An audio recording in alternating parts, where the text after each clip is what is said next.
يا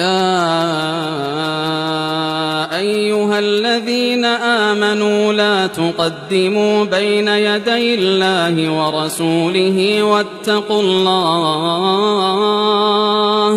واتقوا الله إن الله سميع عليم.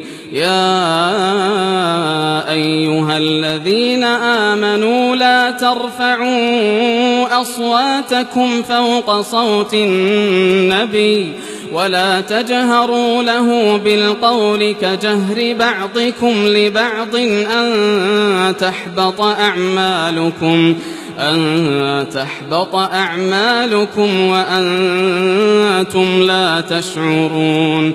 إن الذين يغضون أصواتهم عند رسول الله أولئك الذين امتحن الله قلوبهم للتقوى لهم مغفرة وأجر عظيم. إن الذين ينادونك من وراء الحجرات أكثرهم لا يعقلون.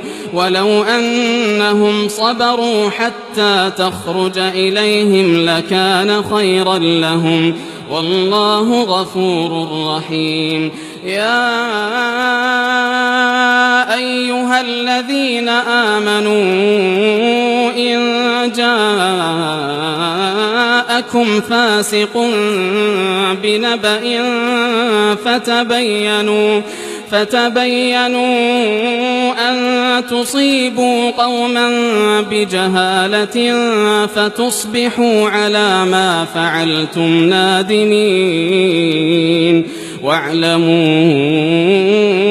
أن فيكم رسول الله لو يطيعكم في كثير من الأمر لعنتم ولكن الله حبب إليكم الإيمان وزينه في قلوبكم وكره إليكم الكفر والفسوق والعصيان أولئك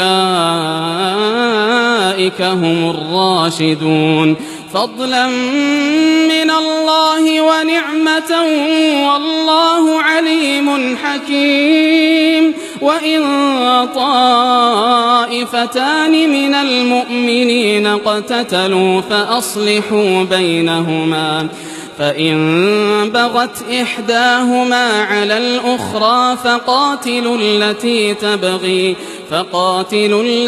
تبغي حتى تفيء إلى أمر الله فإن فاءت فأصلحوا بينهما بالعدل وأقسطوا إن الله يحب المقسطين. إنما المؤمنون إخوة فأصلحوا بين أخويكم واتقوا الله لعلكم ترحمون.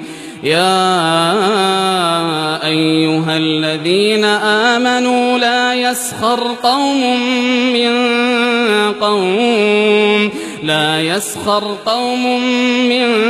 قوم عسى أن يكونوا خيرا منهم ولا نساء من نساء عسى أن يكن خيرا منهم ولا تلمزوا أنفسكم ولا تنابزوا بالألقاب